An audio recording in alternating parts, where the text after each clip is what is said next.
You ask Tiger to calculate. This deals with linear inequalities with one unknown. The final result is x equal or greater than negative 45. Let's solve it step by step. Isolate the x. Multiply both sides by 3.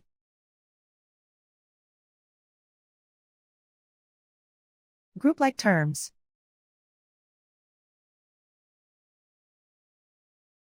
Multiply the coefficients.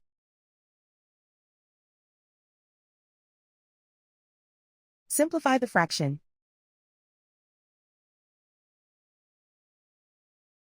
Simplify the arithmetic.